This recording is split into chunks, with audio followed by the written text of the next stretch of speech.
कहते हैं गुरुजी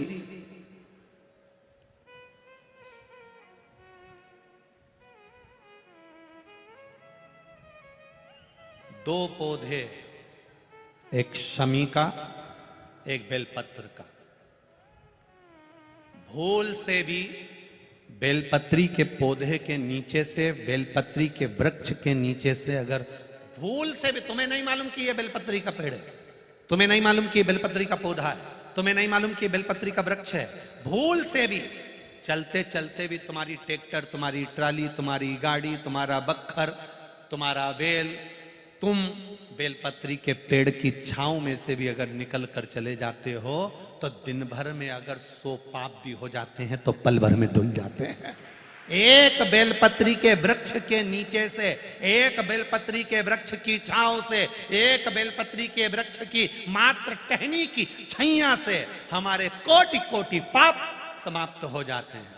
आप सबसे इस कोटेश्वर धाम की पावन धरा से एक निवेदन करना चाहूंगा, पूरे आस्था चैनल के श्रोताओं से, फेसबुक यूट्यूब के श्रोताओं से, और जितने लोग यहाँ कथा सुन रहे हैं, बारिश का समय आए तो एक बेलपत्री का पेड़ बड़ा कर कर उसको कहीं रोड के किनारे अवश्य लगाओ। कोई निकल कर जाएगा, उस पे छांव पड़ गई तो उसका कल्याण हो जाएगा। वृक्षारोपण में बेलपत्री का वृक्ष अवश्य लगाइए।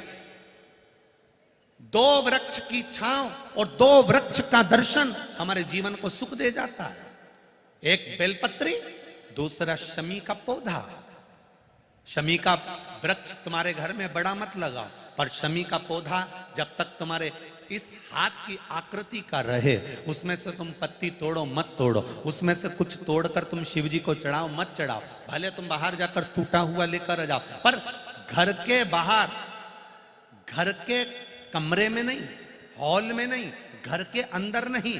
तुम्हारा घर चारों तरफ से हो जाता है, 4 कमरे, हॉल, किचन, लेटरिन, बाथरूम सब पूर्ण कंप्लीट हो जाए, उसके बाद जो तुम्हारे जगह बचे, घर से जब तुम बाहर निकलो तो बाहर की ओर जाते समय, अगर तुम्हारे निकलते समय तुम्हारा सीधे हाथ की ओर अगर शमी का छोटा सा पौधा लगा है तो ये निश्चित है कि तुम जिंदगी में कभी किसी अदालती कोर्ट केस में, कभी प्रशासनिक आदि केस में, कभी किसी गलत जगह पर जिंदगी में नहीं फंस सकते, आप उससे बाहर ही निकल जाएंगे। एक शमी का छोटा सा पौधा भी, उसका स्पर्श, उसका दर्शन, उसमें चढ़ाया गया 1 लोटा जल। शमी 3 देवताओं को सबसे ज्यादा प्रिय है। पहला देवाधिदेव महादेव, दूसरा शनि महाराज, तीसरा श्री गणेश जी महाराज। श्री गणेश जी महाराज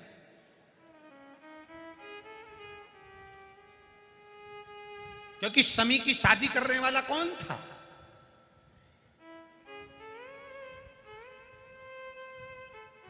कौन इनको विवाह करे?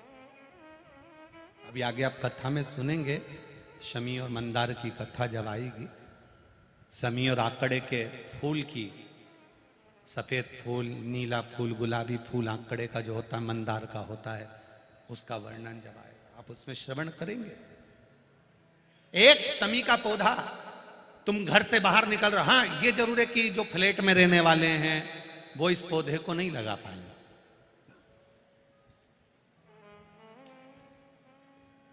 क्योंकि जब दरवाजे से निकलते हैं तो अंदर गच्ची होती है, गैलरी होती है, तो कैसे लगाएं घर के बाहर। हाँ, आप डायरेक्ट निकल रहे हैं और आपका पौधा घर के बाहर लगा हो तो बात दूसरी, छोटा सा गमले में, ज्यादा बड़ा नहीं, छोटा सा। ज्यादा बड़ा हो जाए तो उसको कहीं और लगवा दो, छोटा।